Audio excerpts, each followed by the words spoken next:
Hi viewers, আসসালামু আলাইকুম। আজ আমি আপনাদের দেখাবো সন্ধ্যার পরে মালয়েশিয়ার চেহারা কতটা খারাপ হইতে পারে। ঠিক আছে, সো চলেন লেটস সি। আরো বৃষ্টি হইতাছে, ঠিক আছে, সন্ধ্যা নামছে। দেখেন, আমরা দুইজন আছি আজকে।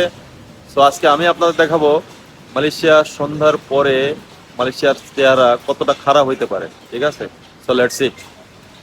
তো আমরা বেরিয়ে পড়লাম বৃষ্টির মাঝেই। তো আজকে আমি আপনাদের দেখাবো যে মালয়েশিয়ার সন্ধ্যার পরে কি অবস্থা এবং বৃষ্টির পরে।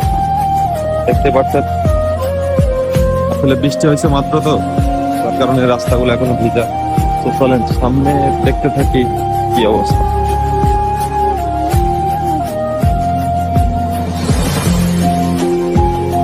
এখানে হলো খাবার দোকান। দেখছেন আকাশের অবস্থা বেশি একটা ভালো না, অনেক বৃষ্টি হইতেছে। আর বৃষ্টির মাঝে ভাবলাম একটা ব্লগ করি আপনাদের জন্য, যার কারণে আসা।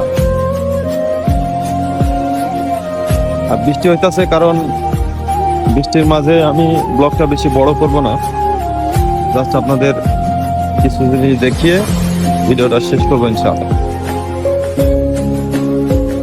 তো এই যে আমাদের হাবু, সে আসতেছে আমাদের সাথে।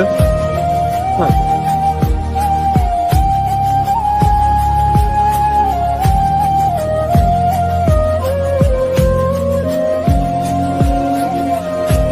তো দেখতে পাচ্ছেন চারি সাইডে শুধু গাড়ি আর গাড়ি।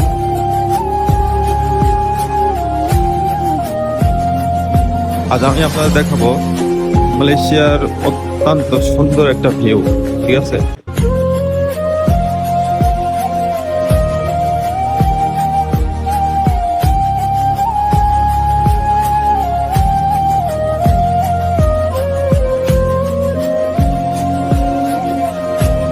মালয়েশিয়ার রুম গুলো যে এমন হয় না।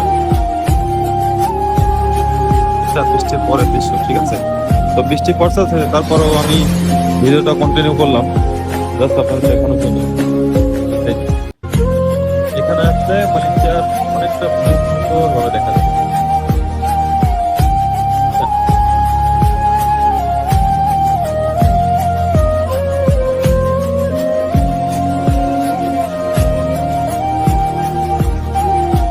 সো আপনারা সবাই ভালো থাকবেন, আর ভিডিওটা ভালো লাগলে অবশ্যই চ্যানেলটি সাবস্ক্রাইব করে বেল আইকনটি বাজিয়ে পাশে থাকবেন, সাপোর্ট করবেন। ভালো থাকবেন সবাই। আসসালামু আলাইকুম।